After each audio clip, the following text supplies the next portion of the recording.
Hey guys, what's up? It's your boy T for 365 Horror, and this is a horror movie discovery channel.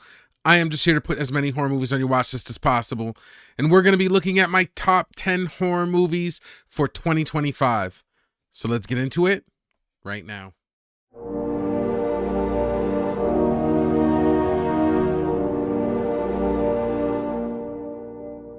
Now we are going to get into the video, but before we do, I've got to remind you guys to please like and subscribe if you like this content. And man, what a year 2025 has been for horror. I actually thought it was a pretty good year. And I can tell that it was a good year because I have so many honorable mentions, like, movies that I could have put on this list, but just didn't make the cut. Before we get into the list, I want to remind you guys that this is just my list and my opinion.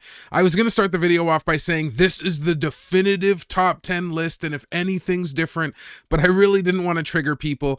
Again, if you think that I'm wrong, or you think I missed a movie, or you don't think, my analysis of a film is correct, please put it in the comments. Just try to tell me why. I know some of these movies you guys will be like, why? This movie sucks. But if you think it sucks, tell me why. Was the acting bad? Did it not hit you scare-wise?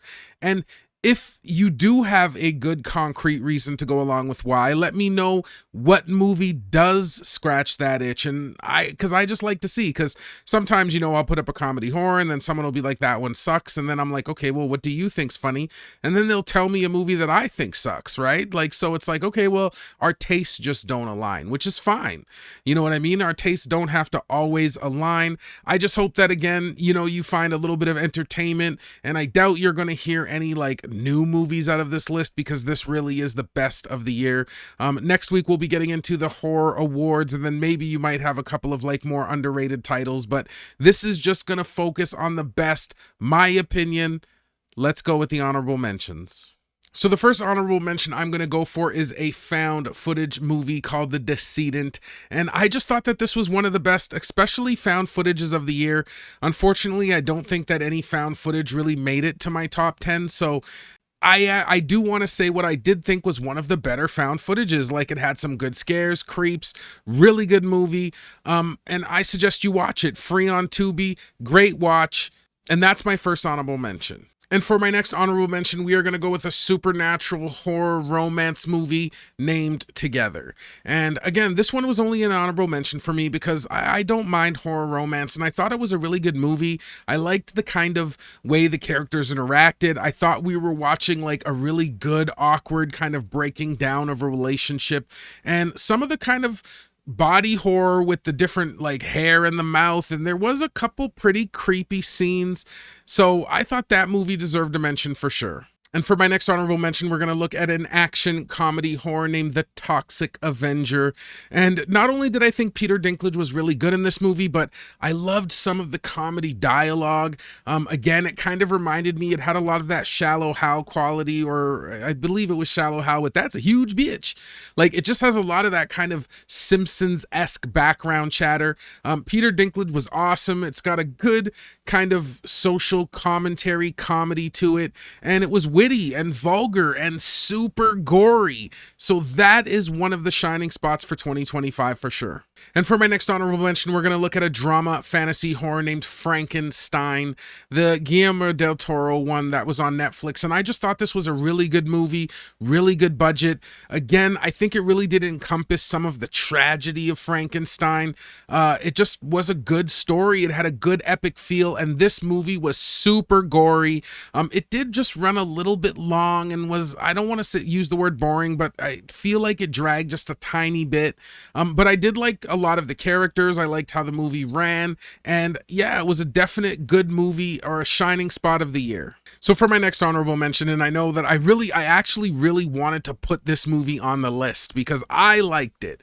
I know that it's a little bit polarizing because not everybody is into sports, but that is the horror sport movie Him. I just thought it was good. I thought it was a really good sports movie. It just had really hard hits. It had some disturbing stuff. And again, I really think that it embodied that almost toxic sports culture of, you've got to be tough, you got to take hits. Really, again, I played high school football, and it was like that. You know what I mean? We were just so influenced by being the best, you know what I mean?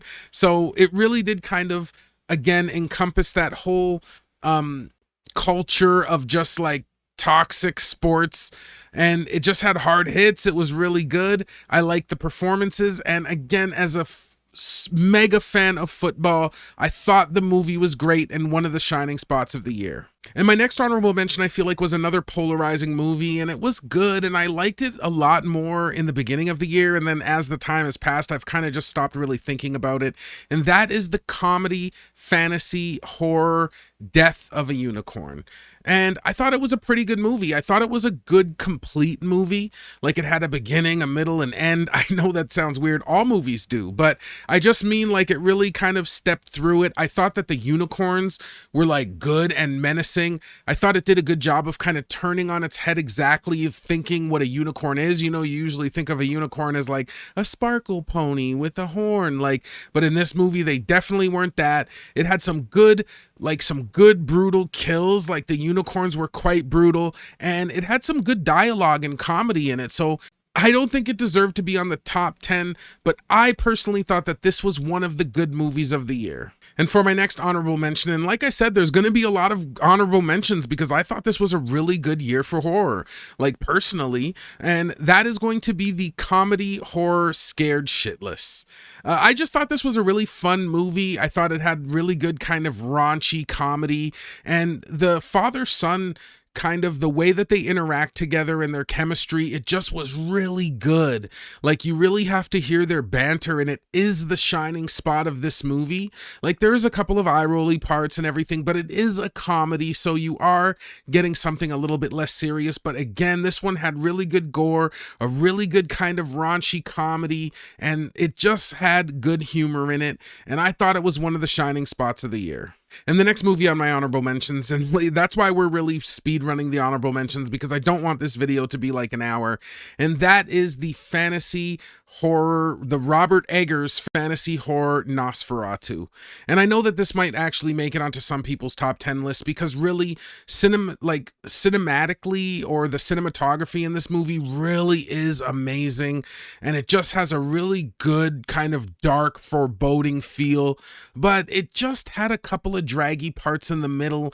It wasn't compelling enough for me, and I really thought that like Lily Rose Depp was just overacted in some of the parts, and it really made me eye roll. Like, a lot of her like convulsing and he did it, like it was just a little bit too much for me. So I can put that in the top 10, but I can't deny that visually the movie was just stunning, and the sound design, like, this movie just had a good dark feel, and I did think that at the end of the day it was just one of the shining spots of the year. And my last honorable mention of the year, and I could have a couple of more of these, but I figured, like, again, I don't want the video to be forever, so I just kind of cut it a little bit short, but that is the straight horror found footage Strange Harvest. And the reason why this one didn't really make it onto my top 10 is because, again, I don't think that this movie is for everyone. It is kind of a slower burn. It is a mockumentary, so think about watching a true crime, again, with the brutal parts left in, and I just thought it was good. The only thing that really held it back is I thought some of the performances weren't good, but I loved this mystery and how it transpires and just how they really presented the movie. I thought it was a really, like, if it didn't have like a bit of that kind of slow true crime feel, I think this one could have been my top found footage, even though I still think it's The Decedent. But this is a really good movie to watch, especially if you're into like true crime. And again, it is an honorable mention for the year. All right, but it's time to get to the real list. Let's get to my top 10 horror movies of the year, and let's look at number 10. I'm sorry. The Conjuring: Last Rites. So yeah, my number 10 movie is going to be The Conjuring: Last Rites. And I just thought that Patrick Wilson and Vera Farmiga were really good in this movie. It it really hit my number 10, and I know a lot of people thought that it wasn't good, but I really thought that this kind of gave the franchise a return to form. I thought it had really good creeps and scares, which I did enjoy. Me and my girl watched it at night, and it has a lot of good kind of jump scares and some good creeps in it, and I really did think that it was a good culmination to the series. I thought that it went out. I feel like there was a couple films in the middle we could have took out and then put this one in, and it would have been like a really good kind of trilogy or quadrilogy. I don't know what they call a 4-part thing, but I did think that this final part was really good. Again, just a big budget movie, so you're not going to have problems with like acting or production. But yeah, I thought it just built up like really good tension, good scares, and that's my number 10 of the year. April the 29th, 1985. We're in the kitchen and the ceiling light came crashing down. We're now entering the master bedroom, where a good deal of the phenomenon has occurred. This next movie on my list shows that you don't always have to have traditional actors to make something really special and great. So let's look at my number 9. I should never come here. All right, so yep, my number 9 movie is Good Boy. And honestly, this movie really shines because of the animal actor, Indy. He's just really good in the movie. The dog is really emotive. And I think that this one had some really good kind of creeps and scares. I did think it was going to be a little scarier. But again, just the personality that Indy kind of encompasses in this movie is just really great. I love the kind of subtext story and, you know, the sickness of the owner, and you're kind of wondering exactly what's going to happen. And it just has a really good kind of stark ending. Again, Indy was special. There's a reason why I think that this dog won like horror actor of the year, or he won some sort of award, and the dog deserved it. Like, it was good, man. Like, it had really good, the dog had really good emotions and just like portrayed them well, and just the scares in it. Like, I felt the dog being scared. And another thing that the film really did for me was it kind of gave me, I don't know if this is the right kind of term, but it kind of made me think in a different frame about like the existence or the existentiality of dogs, right? Like how they feel, how they think. Sometimes you would take like certain situations, like there'd be times when the owner would be like sick and grab the dog, and the dog would like really interpret that as something negative. And that really made me think. Like, sometimes I'd like reach out and hug my dog, and it might be like you know, back a little bit. Like, does it think maybe I'm going to be irrational? Like, it just made me really kind of think about exactly what a dog feels and how it interprets situations. So in that way, the film affected me, and it definitely deserves to be on the top of the year.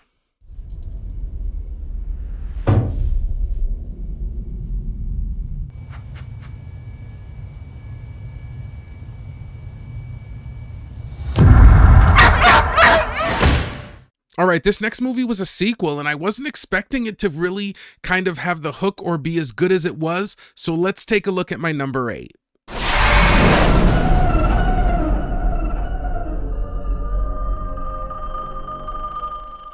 That's right, my number 8 top horror movie of the year is Ethan Hawke in The Black Phone 2, or just Black Phone 2 rather. And I thought that this movie was great. I thought it was actually a lot better than number 1. I just thought it was darker. It had just a darker tone. It had these like kind of flashback scenes where it would show like the child murders. They were gruesome, and it just had this graininess that was creepy. In the trailer, you see one part where the kid like pops out from under the bed. It's just got a lot of creepiness to it, and I thought it did a really good job of kind of giving us a reinvention of exactly what a sequel to this movie would be. Like, I was kind of wondering exactly how they were going to play into this sequel, but the way that it kind of affects the sister, and it is the phone, but it's Ethan who's dead, and it just does a really good job of like having some good creeps and scares and just a real brutality to the film. Like, a lot of the things that happen to the girl are just brutal. Like, I don't know, I really thought that this movie elevated from the first one, and I thought the first Black Phone tone was pretty good, but I thought this one just felt more eventful and brutal and definitely deserves to be, for me, on the top 10 of the year. Did you think our story was over? You're dead. You, of all people, know that dead is just a word. The next movie on my top 10 list shows that some of the reimaginings, man, done right, they really hit hard. So let's look at my number 7. I've lost my mind. So that's right, my number 7 is The Ugly Stepsister, and this is a really dark reimagining of the whole kind of Cinderella story. I love how it goes. There's just so much pain and gore, and this movie has a rawness. Again, anybody who knows my assessment of this movie, I like to talk about, there's just a famous backshot part where it's like you see the back of the girl and he's looking at her, and at first I almost didn't know what I was looking at, and then I was like, wait, that's raw. Like and then the movie just gets raw from there. It's a great reimagining, and the way the take they have on this story and how it transpires and ends, and the way the characters are portrayed, and who, you know what I mean? I don't want to give too much away because there is a little hook to it, but this is just a great movie with good humor, really hard hitting, just witty stuff, nice and raw, and that is going to be my number 7 of the year.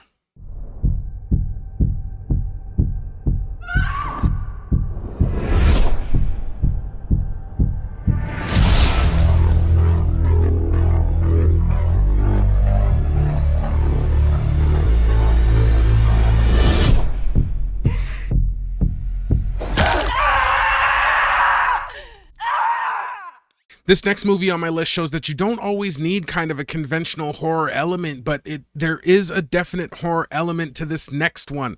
So let's take a look at my number 6. And no finish line.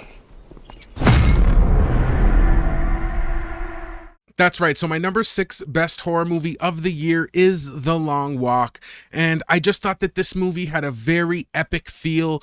The performances were amazing, and it was just a great movie, especially from like actors and director. Like, I don't know anybody in the movie, but it was just really well done. Again, it had a very kind of good camaraderie feel. I felt like I was almost watching a Stand By Me, but the killings in it were just really brutal. And this movie had a surprising kind of breadth of variety of kills in it. Like, it just had like a lot of different kills in different ways. Like, one person kind of, you know, illness, and one person gives up, and one person has a hurt leg. Like, I'm not saying that those are the exact kills, but the way they do it like each kill feels different and brutal, and there's like some feels in this movie even, you know what I mean? Because you get that good kind of camaraderie again, where it's just like, I love you, man, you're gonna make it, you know what I mean? Because it's just a brutal contest in a dystopian future. That is a really good movie.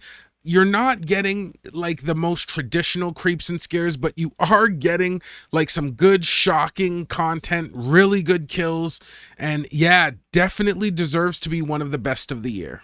Alert, warning. Okay, just keep walking. That's right. Just keep walking. Yeah, that's it, kid, that's it.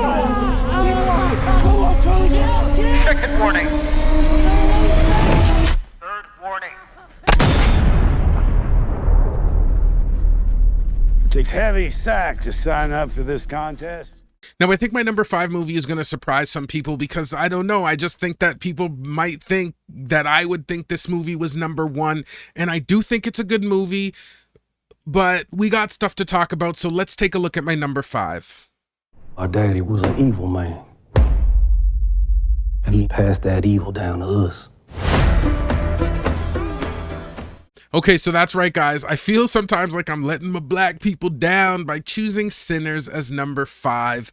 And although I think that this movie is really good, Ryan Coogler, Michael B. Jordan's really good in it, and I do think that this movie is really good. And as a movie, it is one of my favorite movies of the year, but I just really feel that the horror elements of the movie were just lacking a little bit. And not only were the horror elements lacking, like we can go into other movies that weren't really scary, like you just saw that I picked The Long Walk and other stuff like that. I didn't feel like this movie was scary, but even when you look at the narrative of the movie, where it's like, you know, they're trying to kind of steal their culture in music, I feel like the vampirism in the movie kind of is a plot device to show you that they are kind of sucking the life and culture out of these people. I think that it also was a plot device so that people could kind of sneak into the juke joint and whatnot. So even though the vampirism in it, it's not that the movie isn't scary that bugs me. It's just that even the plot device of the vampires, I feel, weren't there to scare you, but they were more there as a euphemism of these kind of culture sucking people or creatures, you know what I mean? So I just didn't feel like it was the most successful horror. I just thought there were better horrors personally. Now, that being said, a movie that I don't think it has the most successful horror element still making it to number 5 of the year shows you that this movie does have a great narrative. Again, I am a pro-black person. Like, I like black people. I love black people. You know what I mean? So, I love the narrative of it. I love the overall story. I love, you know, the juke joint. I want to see more of it. You know what I mean? And I thought that Michael B. Jordan was amazing in this movie. Like, there were times that I was watching the movie and I had to remind myself, like, this dude isn't a twin, right? Like, because you get so lost in the film, you actually start to feel like these are two real people that are twins and love each other, and the emotional kind of relationship he has with himself, it's just amazing. And that is why I will put this movie at number 5, but I'm sorry, I just didn't think it was the most successful when it came to the horror.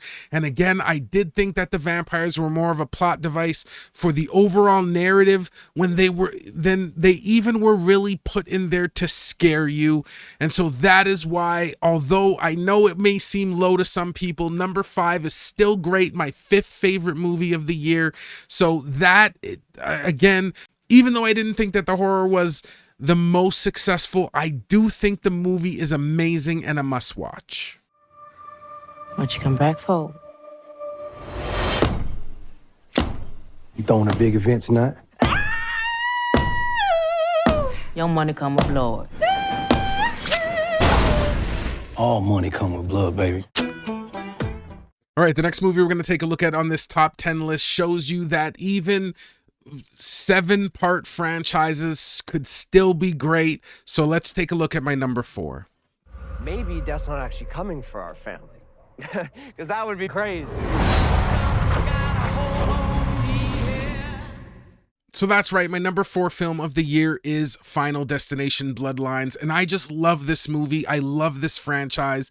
It really encompasses everything that all of the other parts do, but it switches up the story and plot just enough to keep it interesting. It always has those brutal, tension-filled kills, and this one's no different. The beginning trauma disaster is just big and just great, as it always is. I love how they kind of go about solving this movie, and again, just so many brutal kills that have so much tension in it. I just love the franchise. This movie entertains from beginning to end, and it is my number 4 best movie of the year. Death is coming for our family. I said, oh, oh, oh, oh, oh,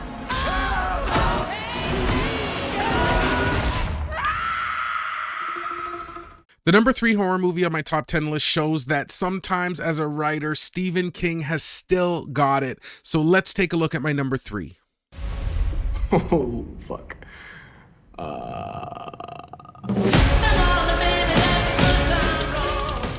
All right, I know that my number 3 is going to surprise some people, being The Monkey, you know, Osgood Perkins, Stephen King, but I just thought this movie was really good. It had such a good kind of atmosphere to it. The music design, just the beats it made, the dialogue, it was funny, and the kills were crazy in it.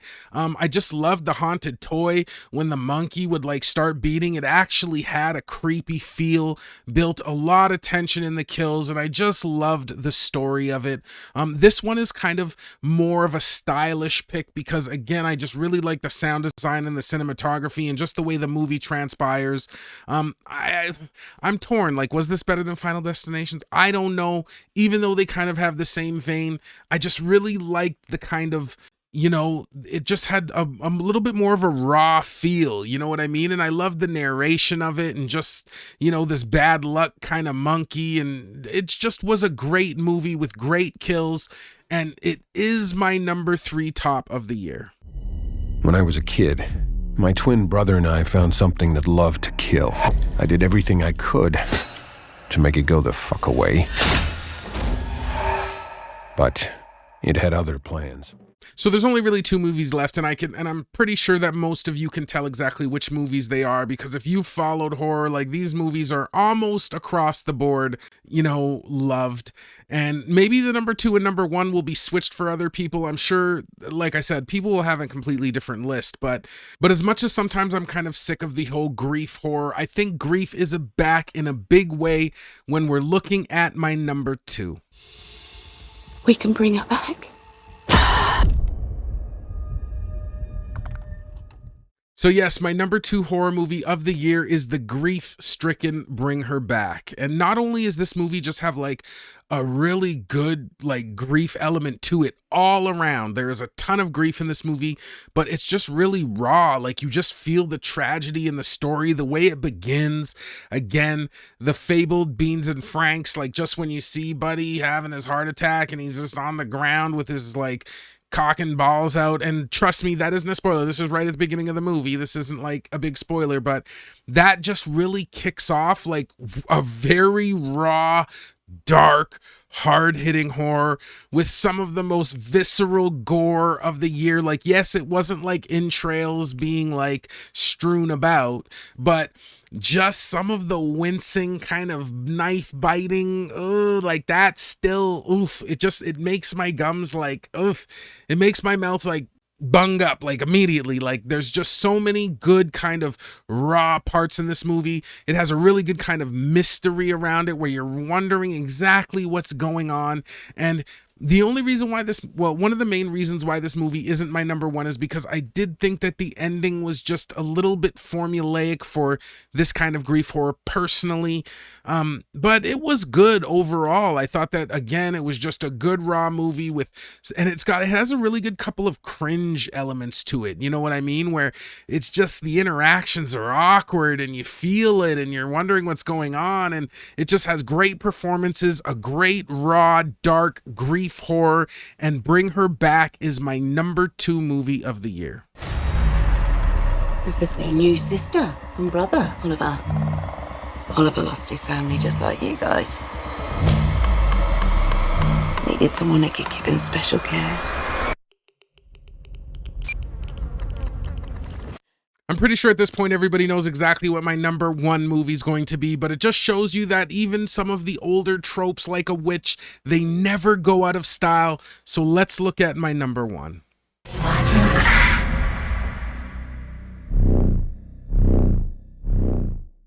Yes, that is right. My number 1 horror movie of the year is the Zach Cregger directed, Julia Garner, Josh Brolin acted Weapons.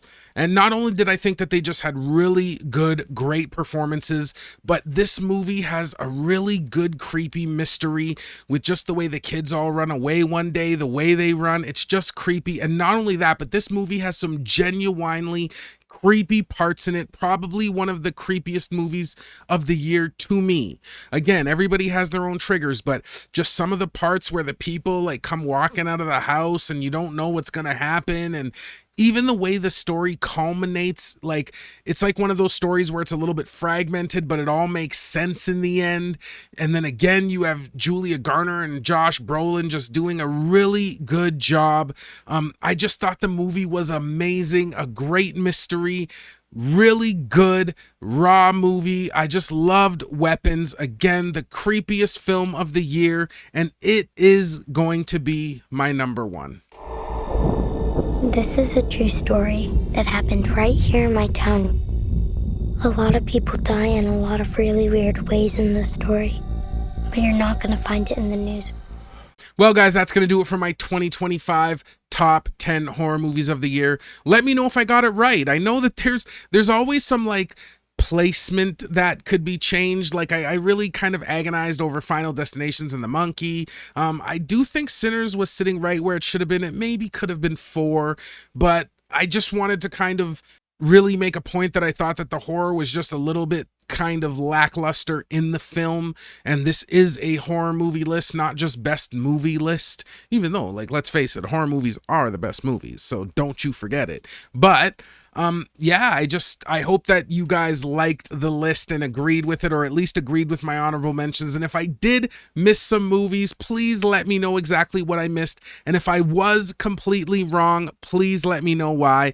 Again, with placement, I think the top 2 could have been switched. Anybody could be going with Bring Her Back or Weapons. I personally thought Weapons was a little bit creepier, and just a little bit better acted personally. That's just what I thought. But yeah, let me know if I got it right, what I missed. And yeah, man, let's hope that we have as good of a 2026 as we had of a 2025.